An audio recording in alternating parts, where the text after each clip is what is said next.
성도님과 함께 예배드리게 돼서 행복합니다. 다시 한번 또 인사합니다. 우리 교회 참 좋은 교회입니다. 다시 한번 또 인사합니다. 사랑하고 축복합니다. 지영이는 중학교 3학년 여학생이에요.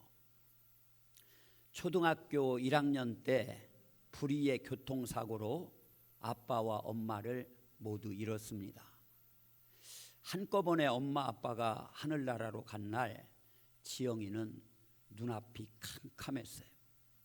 나 혼자 어떻게 살아갈 수 있을까? 학교는 제대로 다닐 수 있을까? 밥은 먹을 수 있을까? 다행히 할머니가 살아계셔서 할머니가 이 지영이를 돌봐주셨습니다.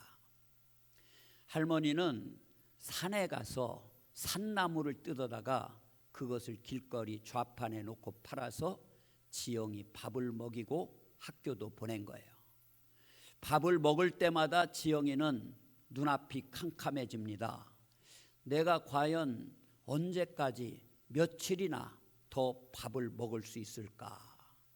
담임선생님이 이번 주 금요일 날 부모님을 모시고 오라고 그럽니다. 인문계 고등학교를 갈지 실업계 고등학교를 갈지 진학 상담을 하신다는 거예요.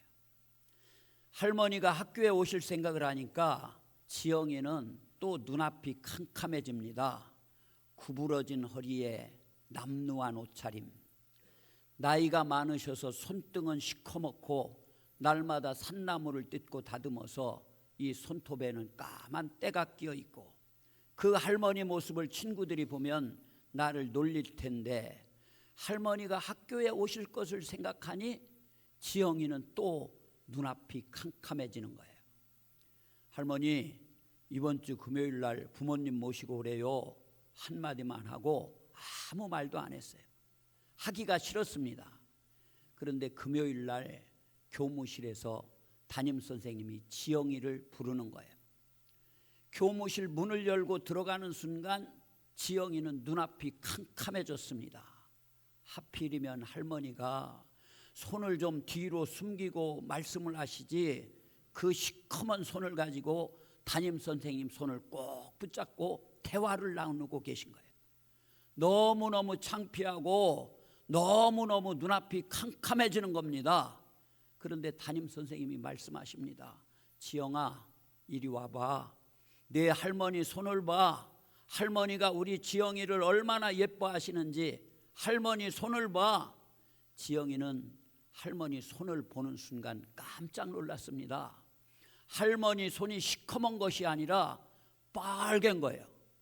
아침에 일어나서 할머니가 그 시커먼 손을 지영이 친구들이 보면 지영이를 놀릴까 봐 손이 좀 하얘지라고 표백제에다가 2시간 동안 손을 담갔어요.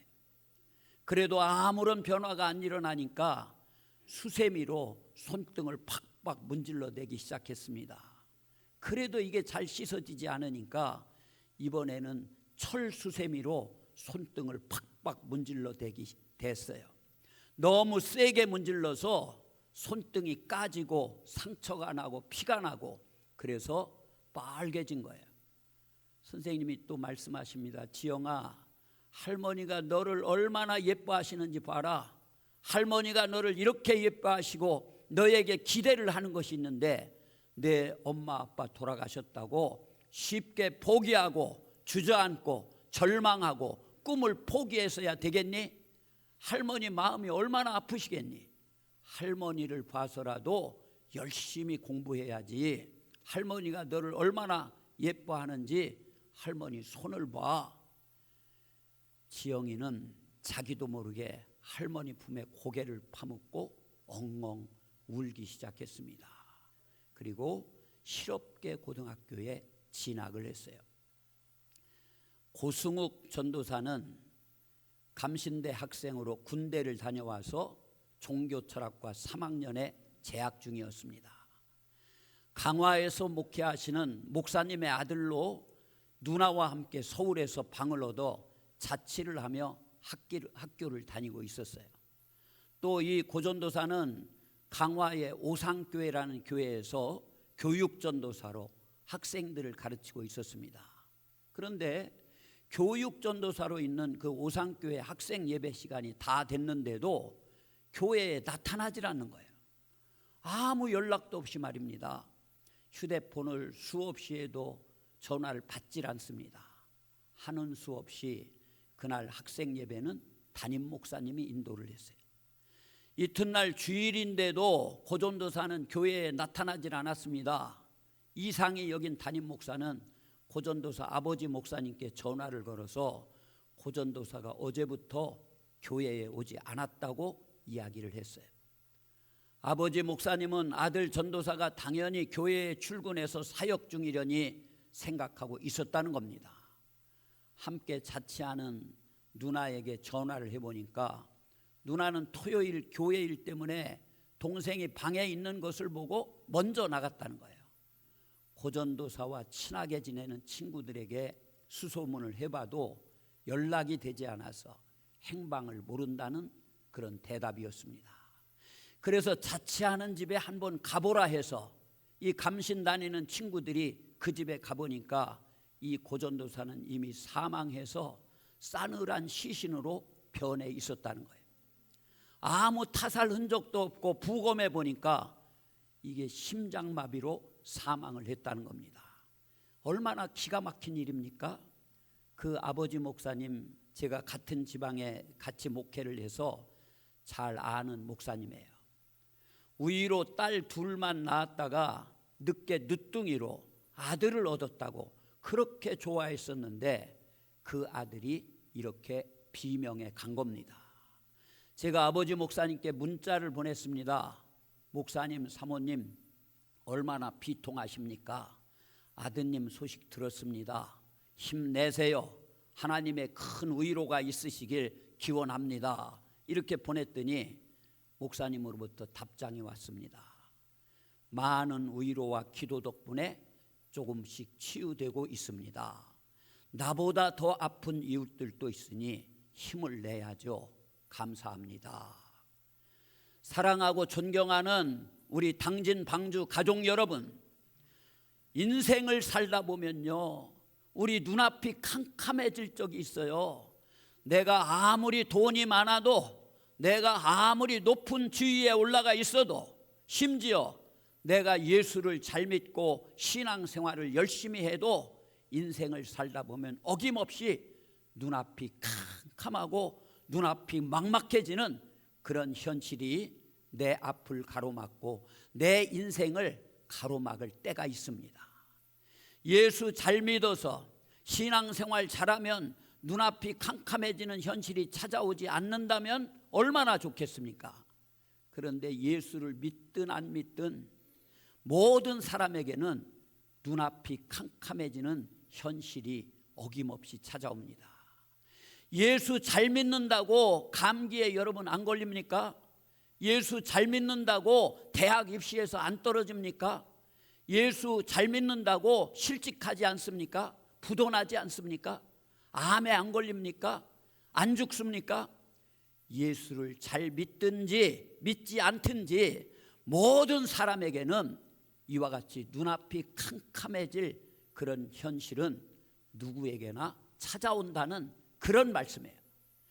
믿는 자와 믿지 않는 자의 차이는요, 믿음이 없는 사람은 눈앞이 캄캄해지는 현실 앞에서 지는 거고 주저앉는 것이고 고꾸라지는 것이고 패배하는 것이고, 예수를 믿는 사람들은 우리 예수님께서 주시는 능력으로 말미암아서 이와 같이 눈앞이 캄캄한 현실을 멋지게 이겨내는 거예요. 예수님을 믿는다고 하면서 눈앞이 캄캄한 현실 앞에서 진다면, 거기서 고꾸라진다면, 그냥 주저앉아버리고 만다면 믿음이 없는 사람과 다를 것이 하나도 없는 것입니다. 학생들은요, 시험지를 받아들면 눈앞이 캄캄해질 때가 있어요. 답을 다 알면 얼마나 좋겠어요. 모르는 것이 많거든요. 요즘 청년들 대학을 졸업해도 자기가 원하는 일자리가 없어서 눈앞이 캄캄해질 때도 있습니다. 우리 어르신들은 경제적인 어려움 때문에 눈앞이 캄캄해지는 그런 경우들이 많이 있어요. 또 건강 때문에 갑자기 중병에 걸렸다고 그런 소식을 들을 때 눈앞이 캄캄해집니다.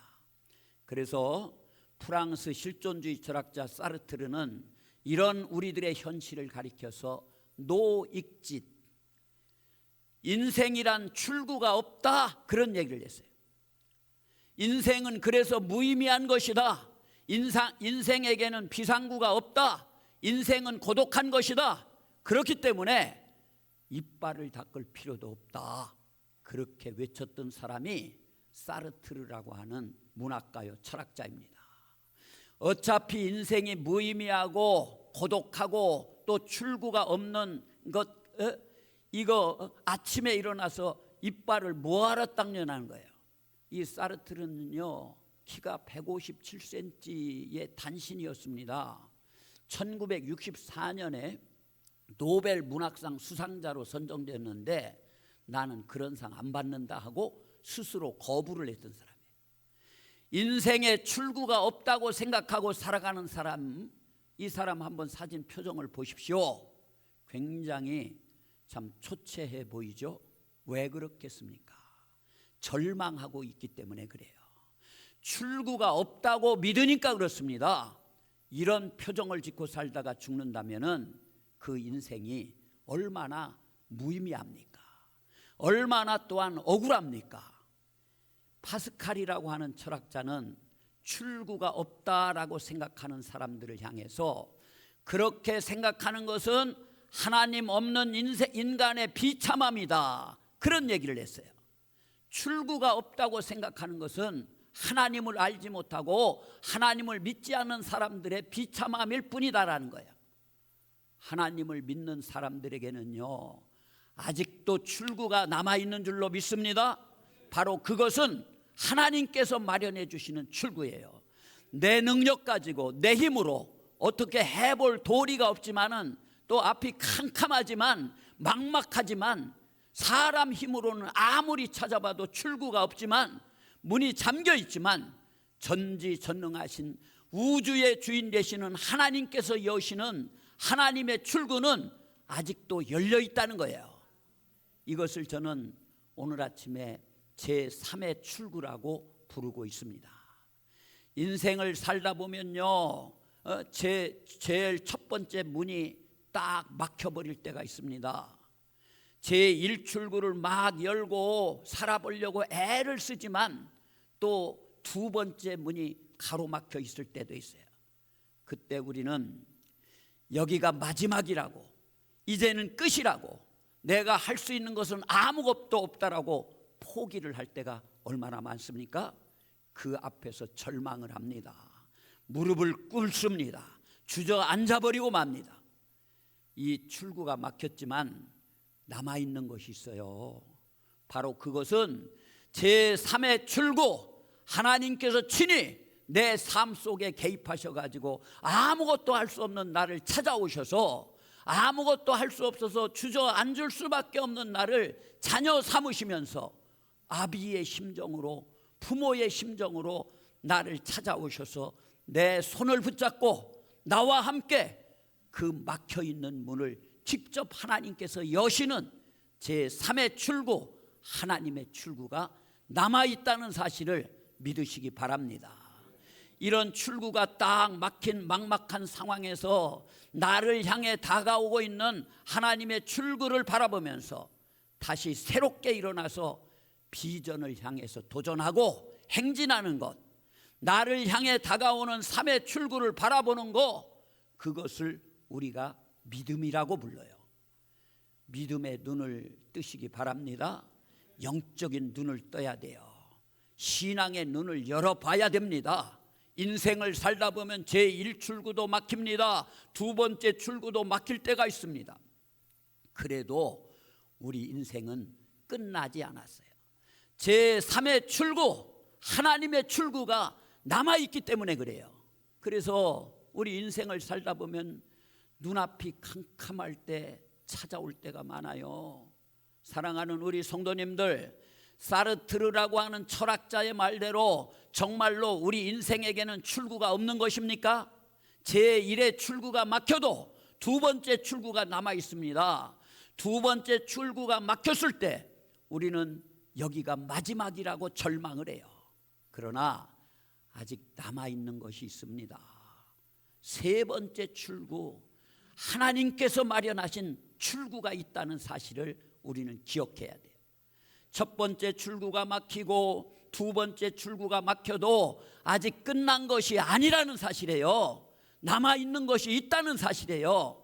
제3의 출구가 남아 있습니다. 이 제3의 출구는요, 우리 하나님이 앞길을 친히 열어주시는 하나님의 출구인 거예요. 오늘 성경 본문 말씀 요한복음 5장에 있는 말씀을 보니까 38년 동안 불치병을 앓은 병자가 있었어요. 여러분, 38년 동안 병을 못 고쳤으니 이 사람에게는 출구가 없는 거예요. 용하다는 의사도 다 찾아가 봤습니다. 많은 약도 먹어봤고 민간요법도 안 써본 것이 없이 다 써봤습니다. 심지어는 박수 무당도 찾아가 봤고 온갖 할 수 있는 거 다 해봤습니다. 그런데 이 사람의 이 38년 된 병을 고치지를 못했습니다. 아무런 희망도 없어요. 그야말로 출구가 없습니다. 모든 인생이 다 끝난 것 같습니다. 무의미합니다.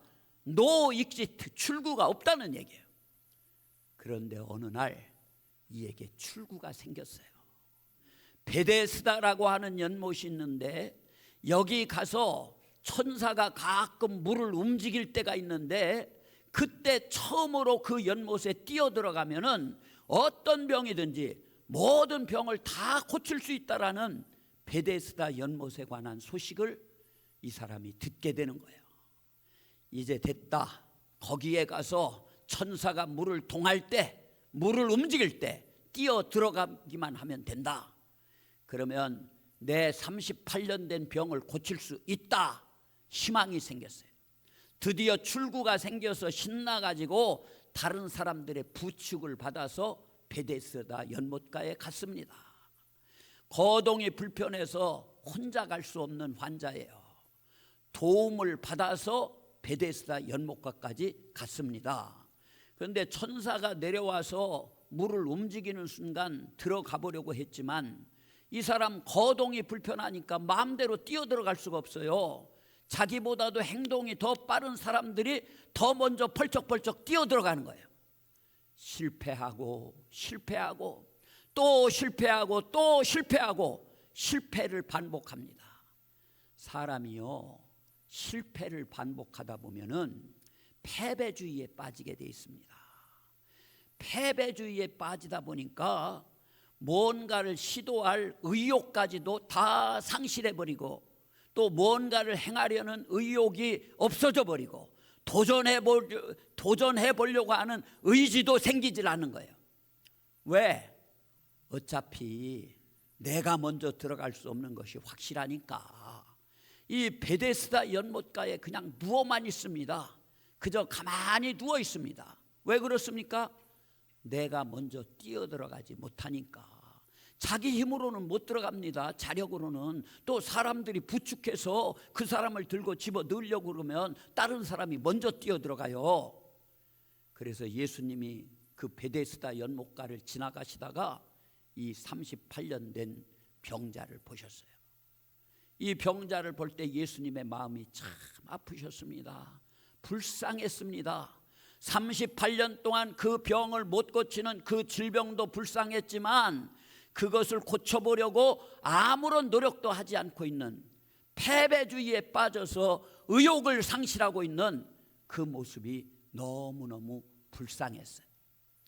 그윽한 눈길로 이 환자를 바라보십니다. 그리고 38년 된 병자에게 주님이 말을 거시는 거예요. 네가 낫고자 하느냐? 너 낫고 싶니? 낫고 싶으냐? 그래서 그러면요, 그 사람이 정말로 낫고 싶은 마음으로 예수님을 꼭 붙잡고 주님, 저 꼭 좀 낫고 싶어요. 그러면서 막 간절히 매달려야 되는 거 아니에요? 패배주의에 빠져 있는 이 사람은요, 이 패배주의에 빠져 있는 전형적인 대답을 해요. 아무도 나를 넣어주지 않습니다. 남들이 남보다 먼저 들어갑니다. 남 핑계를 대고 있습니다. 물론 사실은 사실이에요. 남 탓을 해요. 내 인생에 이렇게 출구가 없는 것은 다 너 때문이야. 너 때문이야. 당신 때문에 내가 이렇게 됐어. 패배주의에 빠져 있는 사람들의 전형적인 대답이에요. 남들이 나보다 먼저 들어갑니다. 아무도 나를 넣어주지 않습니다. 그런 대답을 하는 거예요. 이 얘기를 들을 때 우리 예수님이 화가 나셨습니다. 그래서 소리를 지르시는 거예요. 일어나 내 자리를 들고 걸어가라 말씀하시는 거예요. 일어나라는 거예요. 성경에는 여기 예수님 말씀이 기록되어 있는데 예수님의 그 억양, 말씀하시는 톤, 볼륨은 나타나 있지 않아서 일어나 이렇게 말씀하신 건지 아니면 일어나 이렇게 말씀하신 것인지 우리가 알 수가 없죠. 글만 보면은. 그런데 앞뒤 문맥 이걸 잘 읽어보면요, 볼륨의 수치가 나와요. 내가 낫고 싶니 할 때는 부드러운 음성으로 조용히 내가 낫고자 하느냐 물어봐요. 그냥 처음부터 너 낫고 싶어? 그러지 않으셨을 거예요. 에? 불쌍해가지고 긍휼한 마음을 가지고 쳐다보시면서 내가 낫고자 하느냐 이렇게 말씀하신 것이죠. 그런데 매달리지도 않고 예수님께 부탁도 하지 않고 패배주의에 빠져서 남 핑계 대고 있을 때 예수님 얼마나 답답하셨겠습니까? 얼마나 또 화가 나셨겠습니까? 거기서 일어나 이렇게 하실 수는 없죠. 답답해서 일어나 이렇게 말씀하시죠. 그 순간 38년 동안 일어나지 못한 이 병자가 자리에서 벌떡 일어난 줄로 믿습니다. 이 장면을 믿는 분들 우리 아멘을 지금 한 60%밖에 안 하셨어요. 아멘 하신 분들이. 옛날 얘기도 아니고 그저 제 얘기도 아니고 성경에 있는 말씀이에요. 그래서 참 이런 말씀을 들을 때 이 사람이 38년 동안 병들어서 고생하다가 예수님께서 일어나라 할 때 벌떡 일어났습니다. 그럴 때 아멘 그래야 되지 않겠습니까? 그런데 참 아멘 안 하고 여러분 그냥 집에 가면요 예배 드린 느낌이 안 올 것 같아. 마음이 아프지 않으셔요? 이런 데서 안 하면은 할 기회가 없어요. 이제 설교도 거의 끝나갑니다. 뒷부분에 가도 아멘 할 기회가 많지 않아요. 그래서 마음이 좀 아픈데 사랑하는 우리 성도님들 이 시간 정말 아멘 할 때는 큰 소리로 좀 아멘 해 주시면 좋겠습니다. 그런데 요때 아멘이 아니고 38년 된 병자가 자리에서 벌떡 일어났습니다. 조금 그래도 적어. 이렇게 선포할 때 여러분들이 아멘 하셔야 돼요. 그래야 내 몸과 마음과 영혼도 다시 일어날 것이 아니겠습니까? 정말 믿을 수 없는 일이 일어난 거예요. 38년 된 그 병자가요 일어나 내 자리를 들고 걸어가라 하시는 순간 자리에서 벌떡 일어났습니다. 여러분 하나님의 출구 제3의 출구인 거예요. 그러니 예수님 얼마나 신나셨겠습니까? 그러니까 걸어가라 또 말씀하셔요. 예수님도 이제는 신이 나셨죠. 이 사람이 벌떡 일어나니까. 일어났을 뿐만 아니라 막 걸어갑니다. 발걸음을 옮깁니다. 내가 걷네. 내가 걸어. 이거 봐요. 여러분들 제가 38년 동안 누워 있었는데 걷게 됐습니다. 38년 동안 일어나지도 못했던 사람이 일어나 걷고 있어요. 얼마나 이 사람이 신이 나겠습니까? 신나서 그저 너무나도 신이 나서 힘차게 막 걷고 있어요.